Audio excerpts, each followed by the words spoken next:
Sa mga followers natin dyan na gusto makaka-experience, makapag big bike sa expressway. So ganito guys yung eksena pag nasa expressway kayo. Actually mas nakakatakot pa nga dito sa expressway guys pag naka big bike eh. Kasi pag naka big bike ka, hindi mo maiiwasang pumiga.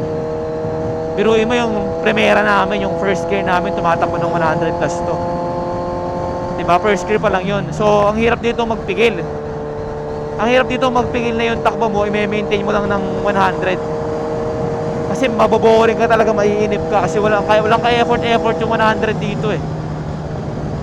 As in walang ka-effort guys. Biruin mo, primera lang, kaya niyang kunin yung 100. Kaya yung big bike, hindi siya masyadong gamit sa expressway. Dito kasi, pag nagmabilis ka, mabot ka ng mga 120, ganyan, 110, 130. Huhulihin ka na agad dito guys. Kahit nga lumagpas ka lang ng mga 10 eh, huhulihin ka na eh. Kaya kailangan dito marunong ka magpigil. Eh kaso ang hirap pigilan nun kasi minsan malilimutan mo. Minsan pag naaandar ka, hindi naman lagi nakatingin ka dito eh. Nakatingin ka sa daan, di ba? Nakatingin ka sa daan, eh hindi mo mamamalayan, bilang kagaya niya, bilang aangat yung takbo mo kasi hindi mo naman mararamdaman yun eh. Di ba? Hindi mo mararamdaman na bumibilis takbo mo pag naka big bike ka kasi naka-helmet ka, di mo naman naramdam yung hangin. Unless, nakatingin ka lagi dito sa speedometer mo para hindi ka maabot ng 100, di ba? So, yun nga, hindi masyadong enjoy sa expressway dito sa Pilipinas.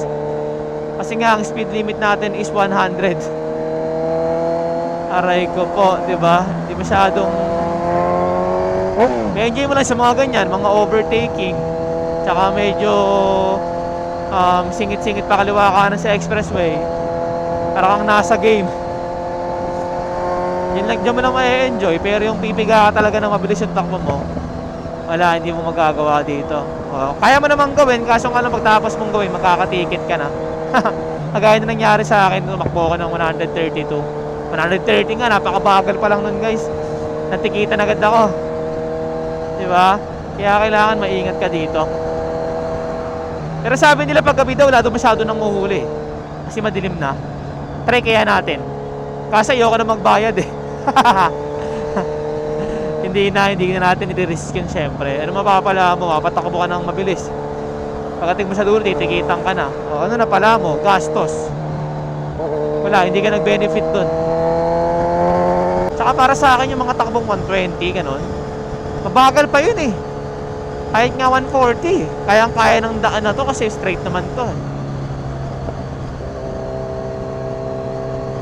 Siguro baka pwede